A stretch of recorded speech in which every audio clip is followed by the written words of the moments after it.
তো সকলোকে স্বাগতম জনাইছোঁ আমাৰ জ্ঞানতীৰ্থৰ নতুন এটা ভিডিঅ'লৈ। ইতিমধ্যে আপোনালোকে গমেই পাইছে যোৱাকালি আচলতে নিশাই ডিৰ ৪৫০০ পদৰ কাৰণে দ্বিতীয়খন মেধা তালিকা তেওঁলোকে প্ৰকাশ ইতিমধ্যেই কৰিলে। যোৱাকালি তেতিয়াই মই আচলতে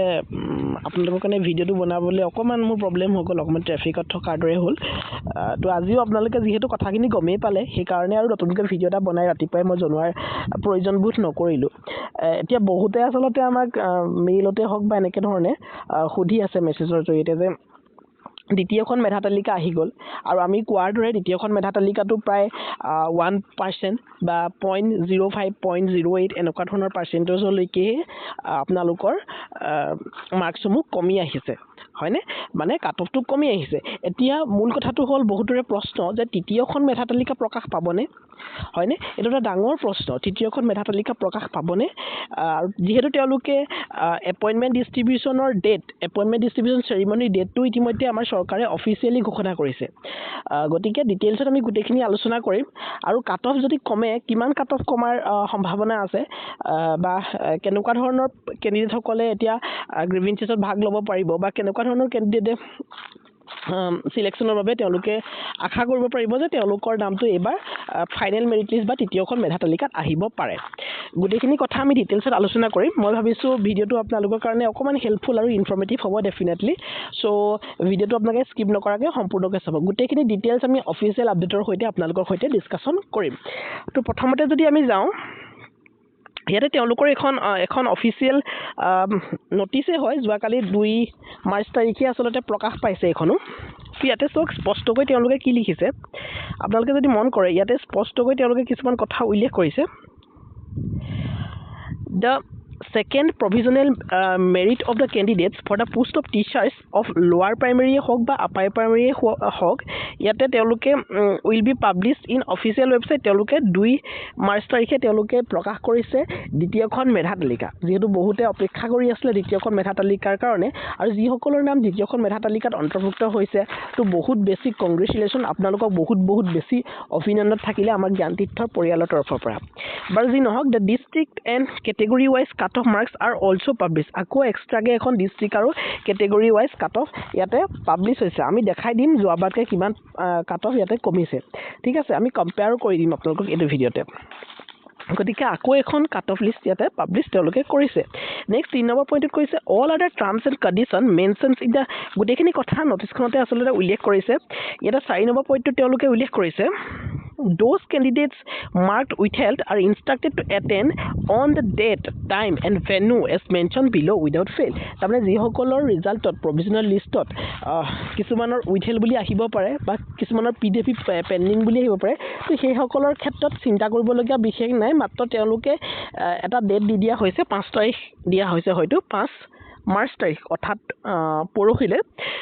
তেওঁলোকে নিৰ্দিষ্ট টাইমত 11টাৰ পৰা 3টা বজাৰ ভিতৰত office of the directorate of the elementary education Kahilipara যিটো আছে গুৱাহাটী 19, তো তাতে গৈ পিনি উপস্থিত হৈ পিনি গোটেইখিনি তথ্য তাতে আপোনালোকে দিব লাগিব, ঠিক আছে? বিশেষ চিন্তা কৰিবলগীয়া নাই। If any candidate having marks higher than the cut off marks in their respective applied district and category does not find their name in the provisional merit may also' attend for clarifications of their grievances on the date. তাৰমানে ইয়াৰ পৰা আমি এইটোৱে বুজিব পাৰোঁ, ইয়াত কৈছে স্পষ্টকৈ কৈছে যে যিসকলৰ কেণ্ডিডেটৰ কাট অফ মাৰ্কটো আপোনালোকৰ এতিয়া যিখন প্ৰভিজনেল মেৰিট লিষ্টত আপোনাৰ নাম অহা নাই, কিন্তু কাট অফ মাৰ্কৰ অন্তৰ্গত আপোনালোকৰ মাৰ্কছটো আছে। তাৰমানে ছাপ'জ যদি আপোনাৰ 65% আছিলে আৰু আপুনি এপ্লাই কৰিছিলে গোৱালপাৰা ডিষ্ট্ৰিক্টত, আৰু সেই গোৱালপাৰা ডিষ্ট্ৰিক্টতে কাট অফটো কিমান গৈছে, 64 কাট অফ গৈছে, কিন্তু আপোনাৰ তাতে প্ৰভিজনেল মেৰিট লিষ্টত আপোনাৰ নামটো নাই। তো তেতিয়া আপোনালোকে সেই অফিচত 5 তাৰিখে গৈ পিনি গোটেইখিনি কথা জানি আহিব পাৰিব, আৰু আপোনাৰ নামটো তেতিয়া অহাটো আপুনি নিশ্চিত থাকক। খালি আপোনালোকে সেই 5 তাৰিখে গৈ পিনি গোটেই কথাখিনি অফিচৰ সৈতে আপোনালোকে ডিছকাশ্যন কৰিবলৈ যাব লাগিব। একেবাৰে চিন্তনীয় বিষয় নহয় এইটো, জাষ্ট আপোনালোকে গৈ পিনি গোটেইখিনি তথ্য তাত আপোনালোকে দেখাব পাৰিব লাগিব, বুজি পাইছে? এতিয়া ইয়াৰ পৰা আমি এইটো কথাও গম পালোঁ যে তৃতীয়খন মেধা তালিকা নাহিলেও হয়তো তৃতীয়খন মেধা তালিকা অহাৰ খুব বেছি সম্ভাৱনা নাই কাৰণ আজি 3 মাৰ্চ তাৰিখ আৰু অহা 12 মাৰ্চ তাৰিখে তেওঁলোকে আপোনালোকৰ কাৰণে এপইণ্টমেণ্ট ডিষ্ট্ৰিবিউশ্যন চেৰিমনিটো আমাৰ ভোগেশ্বৰ বৰুৱা যিখন ক্ৰীড়া প্ৰকল্প তাতে অনুষ্ঠিত কৰিবলৈ গৈ আছে গতিকে ডেফিনেটলি তৃতীয়খন মেধা তালিকা অহাৰ সময়ো নাই গতিকে এই সময়ছোৱাতে তেওঁলোকে বহু কেণ্ডিডেট আছে ন আপোনালোকৰ এতিয়াও LP UP দুটা পোষ্টত সিলেকশ্যন পোৱা বা এনেকুৱা ধৰণৰ আছে কেণ্ডিডেট তো এতিয়াও সেই কেণ্ডিডেটসকলক উইথড্ৰৰ এটা প্ৰচেছ তেওঁলোকে খুলি দিব গতিকে তৃতীয়খন মেধা তালিকা নাহিলেও ফাইনেল মেধা তালিকাত আৰু কেইজনমান আৰু কিছু সংখ্যক কেণ্ডিডেটৰ নাম ডেফিনেটলি অন্তৰ্ভুক্ত হ'ব আপোনালোকে হেতু জানিবলৈ হ'লে আপোনালোকে যিখন ডিস্ট্ৰিক্ট ওয়াইজ কাট অফ লিষ্ট তাতে উল্লেখ আছে তো সেই ডিস্ট্ৰিক্ট অফ কাট অফ লিষ্টখনৰ যেটো কাট অফ সেই কাট অফটোতকৈ যদি আপোনালোকৰ 0.5 0.2 0.1 এনেকুৱা ধৰণৰ মাৰ্কছৰ ব্যৱধানত যদি আপোনালোক দ্বিতীয় মেধা তালিকাত ৰখি গৈছে তো ডেফিনেটলি নিশ্চিত থাকক ফাইনেল মেৰিট লিষ্টত আপোনালোকৰ নামটো হয়তো অন্তৰ্ভুক্ত হ'ব পাৰে ঠিক আছে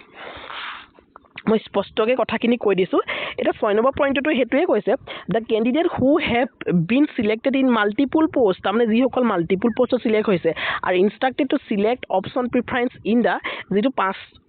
5টা বজাৰ পৰা আৰম্ভ হ'ব 5 মাৰ্চৰ পৰা মানে 5 মাৰ্চৰ পৰা তেওঁলোকে এটা ৱেবছাইট খুলি দিব সেই ৱেবছাইটৰ জৰিয়তে যদি আপোনালোকে মাল্টিপল পোষ্টত সিলেক্ট হৈছে যদি আপোনালোকে ধুবুৰীত UPত পাইছে বা আপোনালোকে লখিমপুৰত যদি LPত পাইছে তেতিয়াহ'লে আপোনালোকে কোনটো পোষ্টত সিলেকশ্যন কৰিব সেই পোষ্টটো আপোনালোকে সিলেকশ্যন কৰি দিব লাগিব তাৰমানে আপুনি এটাই পোষ্ট ল'ব গতিকে আপোনাৰ বাকি পোষ্টটো আপুনি সিলেক্ট নকৰা পোষ্টৰ ঠাইত অন্য এজন কেণ্ডিডেটক তেওঁলোকে দিব গতিকে তৃতীয়খন মেধা তালিকা নাহিলেও আপোনালোকৰ ফাইনেল মেৰিট লিষ্টখনত এতিয়া নাম অন্তৰ্ভুক্ত নোহোৱা কিছু প্ৰাৰ্থী নাম তেতিয়া কিন্তু অন্তৰ্ভুক্ত হ'ব গতিকে একেবাৰে চিন্তনীয় বিষয় নহয় যদি আপোনালোকৰ মাৰ্কসমূহ পাৰ্চেন্টেজটো যদি আপোনালোকৰ এপ্লাই কৰা ডিস্ট্ৰিক্টছনৰ এগেইনষ্টত যদি 0.5 0.2 বা 0.6 এনেকুৱা ধৰণকে কমি আছে তেন্তে ডেফিনেটলি আপোনালোকে ফাইনেল মেৰিট লিষ্টখনত আপোনালোকৰ নাম অন্তৰ্ভুক্ত হ'ব আৰু 12 মাৰ্চ তাৰিখে আপোনালোকে এপইণ্টমেণ্ট গ্ৰহণ কৰিব পাৰিব ঠিক আছে বুজি পাইছে কথাখিনি মই একদম সৰলকৈ বুজাই দিছোঁ 7 নম্বৰ পইণ্টটো দিছে those candidate selected in multiple post if does not select any one applications ID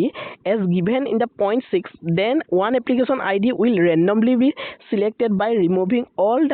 all other in IDs in the next provisional merit list or final merit list ইয়াত কৈ দিলে তাৰমানে next provisional merit list বা final list তাৰমানে একেখনেই হ'ব তাৰমানে third merit লিষ্টখনে ফাইনেল মেৰিট লিষ্ট হ'ব গতিকে যিসকলে দুটা পোষ্ট পাইছিলে আৰু কোনোবাই যদি সিলেকশ্যন নকৰে এটা নিজে তেতিয়াহ'লে আপোনালোকক LP বা UP কোনোবা এটা পোষ্টত ৰেণ্ডমলি আপোনালোকক সিলেকশ্যনটো দি দিয়া হ'ব আৰু আপোনালোকে হেতু তাতে চাকৰি কৰিব লাগিব গতিকে তাতকৈতো ভাল আপোনালোকে নিজে চুজ কৰাটো বেছি ভাল হ'ব মই ভাবোঁ গতিকে সোনকালে গৈ পিনি আপোনালোকে কামখিনি কৰি দিয়ক নেক্সট কাট অফ লিষ্টখন আৰু মই এটাকে কৈ নাযাওঁ আমাৰ লোৱাৰ প্ৰাইমেৰীৰ কাৰণে এখন আছামিজৰ বৰপেটাত 63 আছিলে যোৱাবাৰ হয়তো বৰপেটাত 64 আছিলে গতিকে প্ৰায় একতকৈ বেছি কমি আহিছে চাওকচোন এনেকৈ ধৰণে গোটেইবোৰ ডিষ্ট্ৰিক্টতে কমি আহি আছে এইখন ফাৰ্ষ্ট মেৰিট লিষ্টখনৰ কাট অফ আছিলে ইয়াত চাওক বৰপেটাত OBC MOBC কাৰণে 64 আছিলে OBC MOBC ওমেন ৰিজাৰ্ভেশ্যনৰ কাৰণে 66 এনেকৈ ধৰণে আছিলে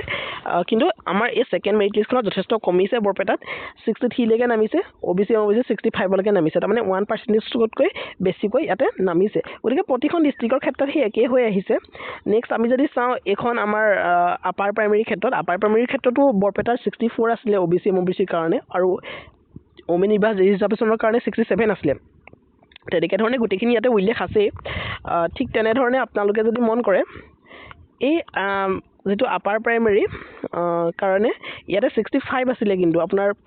ফাৰ্ষ্ট মেৰিট লিষ্টখনত কিন্তু বৰ্তমান 64 লৈকে নামিছে গতিকে যথেষ্ট যোৱাবাৰ ফাৰ্ষ্ট মেৰিট লিষ্টৰ তুলনাত সেকেন্ড মেৰিট লিষ্টৰ প্ৰায় 1% প্ৰতিখন ডিষ্ট্ৰিক্টতে কমিছে যেনে ধৰণে আমি কৈছিলোঁ 0.8 0.9 এনেকৈ ধৰণে কমিব বুলি 1% 1.5 1.2 এনেকুৱা ধৰণৰ পাৰ্চেন্টেজলৈকে কমিছে গতিকে খুব চান্সেছ আছে ফাইনেল মেৰিট লিষ্টখনতো আপোনালোকৰ কাট অফটো কমিব কিন্তু বহুত বেছি কাট অফ নকমে 1% টো কমাৰ চান্সেছ খুব কম গতিকে 0.1 0.2 বা 0.3 0.5 0.6 এনেকুৱা ধৰণৰ কাট অফৰ যদি আপোনালোকৰ ব্যৱধান আছে তো ডেফিনেটলি আপোনালোকৰ সিলেকশ্যনটো ফাইনেল লিষ্টত আহিব পাৰে ঠিক আছে নেক্সট আপোনালোকৰ এখন তেওঁলোকৰে অফিচিয়েল এখন আপডেট হয় যিখন নেকি 2 মাৰ্চ তাৰিখে প্ৰকাশ পাইছে ইয়াতে চেৰিমনিয়েল এপইণ্টমেণ্ট ডিষ্ট্ৰিবিউশ্যনৰ কথা উল্লেখ কৰিছে যিটো নেকি তেওঁলোকে নিৰ্ধাৰণ কৰিছে যে অহা 12 মাৰ্চ তাৰিখে তেওঁলোকে সৰুসজাই স্পৰ্টছ কমপ্লেক্সত তেওঁলোকে আপোনালোকৰ এপইণ্টমেণ্টসমূহ ডিষ্ট্ৰিবিউশ্যন কৰিব গতিকে বিশেষ ক'বলগীয়া নাই মই গোটেইখিনি কথা ক'লোৱেই খুব বেছি ভাল খবৰ আপোনালোকৰ কাৰণে যিসকলে এপইণ্টমেণ্ট লাভ কৰিবলৈ গৈ আছে সকলোকে আমি আগতীয়াকৈ অভিনন্দন জ্ঞাপন কৰিছোঁ আপোনালোকৰ কৰ্মজীৱন সুখময় হওক ঠিক আছে তো ভিডিঅ'টো যদি আপোনালোকে সৰু হ'লেও ইনফৰ্মেটিভ যেন লাভ কৰি বা ইনফৰ্মেটিভ যেন ভাবিছে বা তেনেকুৱা ধৰণৰ সহায় আপোনালোকে লাভ কৰিছে ভিডিঅ'টোৰ পৰা তো ডেফিনেটলি চেনেলটো আপোনালোকে ছাবস্ক্ৰাইব কৰি বেলখনত টিপি অল প্ৰেছ কৰিব যাতে আপোনালোকে আহিবলগীয়া ভিডিঅ'সমূহৰ সৈতে নটিফাই হৈ থাকিব পাৰে তো ঠিক আছে তো thank you so' much see you in the next video'